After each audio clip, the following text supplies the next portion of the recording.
Hi అండి, welcome to miss అమ్మ world. Doctor Somaraju Susheela గారు రచించిన ఇల్లేరమ్మ కథలలో మరి ఒక కథ, శ్రీ గణేష ఈషా.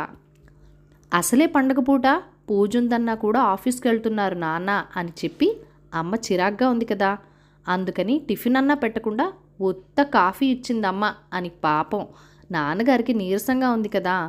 ఇవేమీ పట్టించుకోకుండా బుజ్జి నాన్న కాళ్ళకు అడ్డం పడి ఒకటే నస.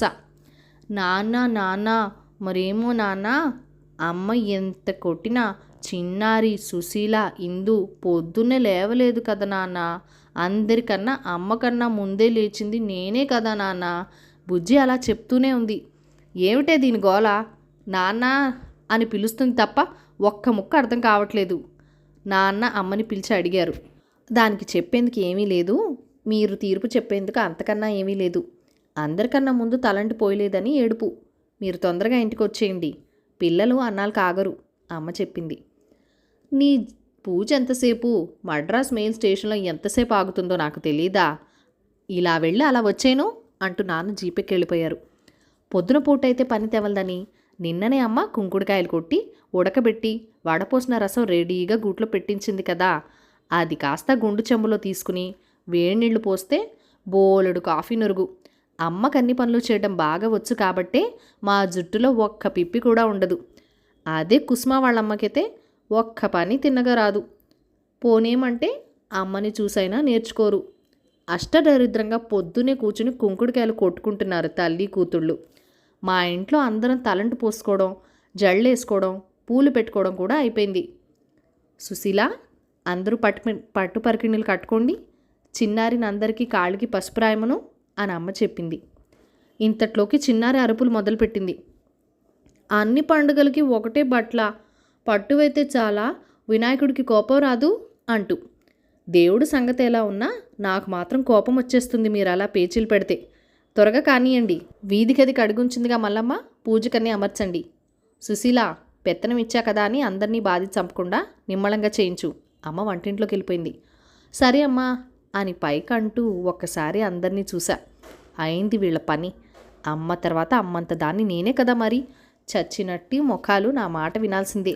అసలు ఇందుతో బుజ్జితో ఏ గోలా లేదు. వాళ్ళకి పాపం నేను ఎంత చెప్తే అంతే. కానీ ఇదిగో ఈ చిన్నారితోనే అసలు గొడవంతా. ఏడాది పెద్దయితే నువ్వు ఎక్కువైపోతావా, నీ చెల్లెల్ని అయిపోవాలా అని నన్ను అక్క అని పిలవదు. వాళ్ళిద్దరినీ అక్క అని పిలవనివ్వదు. అందుకే పాపం ముగ్గురు చెల్లెళ్ళున్నా ఇంతవరకు అక్కనవ్వలేకపోయాను. అందరూ నన్ను సుశీల అని, నాన్న మాత్రం నాని అని పిలుస్తారు. పనున్నా లేకపోయినా అందరిళ్ళకి పెత్తనాలు చేస్తూ ఉంటానని ఇల్లు గల తాతగారు ఇల్లేరమ్మ అని పిలుస్తారు. నాకెంత కోపం వస్తుందో అలా పిలిస్తే. కానీ ఏం చేస్తాం, వచ్చేసిన పేరును ఆపలేం కదా. నేను ఏ పని చేసినా అలికి ముత్యాల ముగ్గు పెట్టినట్టుంటుందని అమ్మ తెగ మెచ్చుకుంటుంది. కానీ అసలు ముగ్గులు అనేవి పెట్టడమే నాకు రాదు. ఆ ఒక్క పనికి చిన్నారి మీద ఆధారపడక తప్పదు. అప్పటి వరకు దాన్ని ఏమీ అనకుండా మంచిగా ఉండాలి. ఇదిగో చిన్నారి, ఇటు చూడమ్మా, నాకేమో బోల్డ్ పనులున్నాయి కదా, అందుకని ముగ్గులు పని నువ్వు చెయ్యాలి. ఆ అలమర కింద గోడవారుగా పీటలేస్తాం కదా, వినాయకుడు పీట ముందు అష్టదళ పద్మం వేయాలి, పుస్తకాల పీట ముందు మారేడు దళం చాలే, ఆ రెండు పీటల చుట్టూ మామిడి పిందెల ముగ్గు పెట్టు. ఈ నామశుద్ధ నీళ్ళల్లో ముంచి వేస్తే ఆరేటప్పటికి తెల్లగా మెరిసిపోతుంది. చిన్నపిల్లవు కదా పాపం, పిండితో పోయడం కష్టం. ఇంకా చాలాసేపు ఓపిగ్గా చెప్పేదాన్ని.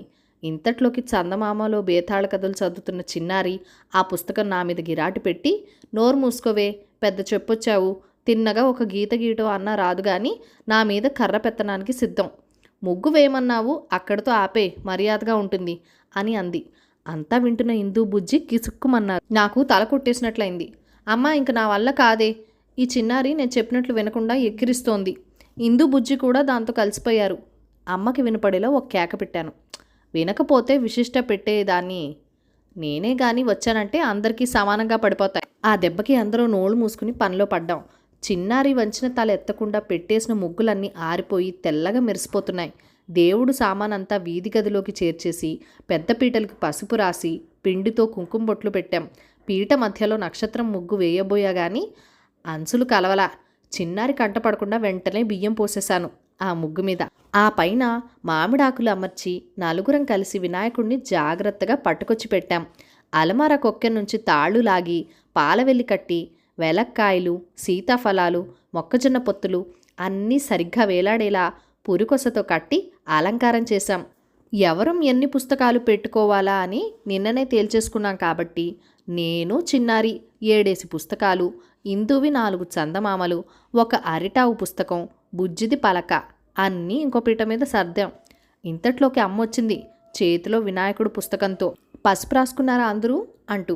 పూలు పత్రి 4 వాటాలు వేసి ఎవరి వాళ్ళ ఒళ్ళో పెట్టుకుని కూర్చున్నాం దేవుడు ముందు. అమ్మ దీపం వెలిగించేటప్పటికి నిజంగానే వినాయకుడు వచ్చేసినట్లు అనిపించింది. శ్రద్ధగా కళ్ళు మూసుకుని ప్రార్థించడం మొదలుపెట్టాం. అమ్మ అప్పుడు చూసింది పుస్తకాల పీటకేసి. అదేమిటి తల ఓ పుస్తకం పెట్టుకోకుండా మొత్తం స్కూల్ పుస్తకాలంతా పీటెక్కించేశారు, రేపు బడికి ఎలా వెళ్తారు అని కేకలేసింది. అమ్మా పాపం సుశీలకి భయమే, ఏ పుస్తకం పెట్టుకోకపోతే అందులో ఫెయిల్ అయిపోతాను అని. అలాగా చిన్నారిదేవి గారు, తమరెందుకు అన్ని పుస్తకాలు పెట్టుకున్నట్లు?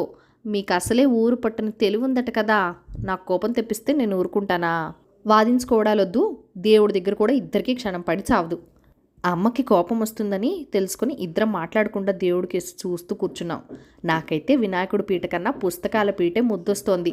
అన్ని పుస్తకాలు పీటెక్కితే ఎంత బాగున్నాయో. పాపం వాటికి మాత్రం పండగ కాదు, ఎంచక్కా 3 రోజులు కదపరట. ప్రమోదక్క చెప్పిందిగా. అమ్మని మెడ్రాస్ మెయిల్ అని నాన్న ఊరికే ఎందుకు అంటారు? గబగబా పూజ చేసేసి నైవేద్యం పెట్టి హారతి ఇచ్చేసింది. కథ కూడా చెప్పేసి మా అందరికీ అక్షంతలు వేసి తను కూడా వేసుకుని నాన్న కోసం గూట్లో పెట్టింది. నాన్న రాగానే మర్చిపోకుండా 4 అక్షంతలు వేయండి పాపం, లేకపోతే ఎక్కడో ఏ గోడో బీటలేస్తే పని సరిగా చేయించలేదని నీలాపలిందలొస్తాయి అంటూ మా నలుగురికి నెయ్యేసి 2 ఉండ్రాలు పెట్టింది. అంతకన్నా ఎక్కువ మింగితే అన్నం ఆకలి వేదట కదా. నాని, నా వంట అయ్యే వరకు దేవుడి పాటలు పాడుకోండి. నాన్న రాగానే అన్నాలు తిందాం. మధ్యలో నన్ను విసిగిస్తే తెలుసుగా.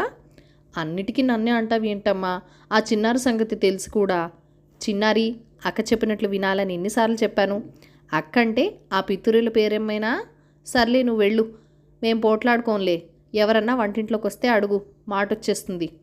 నలుగురం కలిసి ఓ బొజ్జగనపయ్య వినాయకుడు కథ జయమంగళం నిత్య శుభమంగళం అన్నీ పాడేశాం. అమ్మ అన్నీ పాడేసుకున్నామే, ఇప్పుడు ఏం చెయ్యం? ఇంకోసారి మళ్ళీ పాడుకోండి 10 నిమిషాలు. ఇంక నాకు మళ్ళీ చిన్నారిని బతిమాలక తప్పలేదు. చిన్నారి ప్లీజ్, మా అమ్మవిగా ఏదైనా ఉపాయం చేయవే. పాడినవే మళ్ళీ ఏం పాడుకుంటామే విసుగొచ్చేలా. మనం స్కూల్ ప్రేయరు బాలయేసు పాటలు పాడుకోవచ్చు, కానీ చర్చ్ ఎలా వస్తుంది? బాలయేసు ఎలా వస్తాడు? మేరీ మాతను ఎలా తేవాలి? చిన్నారి ఆలోచనలో పడింది. ఉపాయం చేస్తే ఎంతసేపు? గుడిని చర్చ్గా మార్చడం నిమిషం పని. తెలుగులో గుడి, ఇంగ్లీష్లో చర్చి, అంతేగా. ఇందును కొట్టుకు పంపి 4 కొవ్వొత్తులు తెప్పించాం. నూనె తుడిచేసి ఆ కుందుల్లోనే కొవ్వొత్తులు నిలబెట్టాం. అల్మారాలో రాముల వారి పక్కన నిలబడ్డ సీతమ్మ వారిని దింపి శుభ్రంగా తడిబట్ట పొడిబట్టలతో తుడిచాం. కొబ్బరి నీళ్లు తలా కాసిని తాగి ఆ గిన్నెని వినాయకుడి వెనకాల బోర్లించి దానిమీద సీతాదేవిని నుంచోబెట్టాం. నాన్న పెట్లోంచి తెల్ల రుమాలు తీసి ఆవిడ తల మీద వేసి ముందు చేతుల వరకు కప్పెట్టేప్పటికీ చక్కగా మేరీమాత ప్రత్యక్షమైంది. పూలన్నీ ఏరేసి పత్రి పైకి లాగి చిందరవందరగా చేసేస్తే పశువుల కొట్టంలా అయిపోయింది. కాకపోతే కాస్త యేసుబాలుడే బొద్దుగా ఉన్నాడు. అయినా కొందరు పిల్లలు చిన్నప్పుడు ఎలా ఉంటారట కదా. బుజ్జి, నువ్వు ఆ పీట మీద కూర్చుని నాన్న పెట్టెను 2 చేతులతో ఇలా ఇలా అనాలన్నమాట. నువ్వు పియానో సిస్టర్వి కదా, మధ్యలో అమ్మ అనకూడదు. మిగిలిన ముగ్గురం కళ్ళు మూస్తూ తెరుస్తూ ప్రార్థన మొదలుపెట్టాం. ఓ పరలోకమునుంద మా తండ్రి, నీ నామము పూజించబడుగాక, మీ రాజ్యము మీకు వచ్చుగాక, నేడు మా అనుదినాహారము మాకు దయచేయుము. ప్రేయర్ అవగానే పాటలు మొదలుపెట్టాం. అభయం అభయం అభయముండునందు మహానంద మహానందు మౌగాక, దేవుడే నాకు శ్రయంబు దివ్యమయ మార్గము. ఇంకో పాట రాజాదిరాజ రావే, రావికోటి తేజ యేసు రావే, రాజులకే రాజే రావే. అమ్మొచ్చేస్తుంది, ఈ పాట మార్చేయండిరా బాబు, నేను కంగారు పడిపోతున్నాను. స్కూల్ పాటలు పాడుకుంటున్నారే నా బుజ్జి తల్లులు, మీ చర్చ్ ఎంత బాగుంది. ఇంకా పాడిన చాలు కానీ ఇల్లంతా సర్ది తుడిచి కంచాలు పెట్టేయండి. నాన్న వస్తే అన్నాలు తిందాం.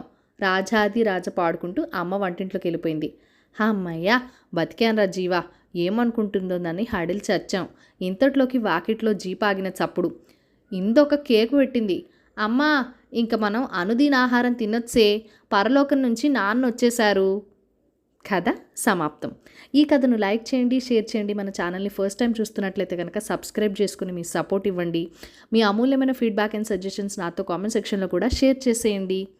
మన ప్రేక్షకులందరికీ, మన సబ్స్క్రైబర్స్ అండ్ వ్యూవర్స్ అందరికీ కూడా వినాయక చవితి శుభాకాంక్షలు. Thank you for watching. Bye bye.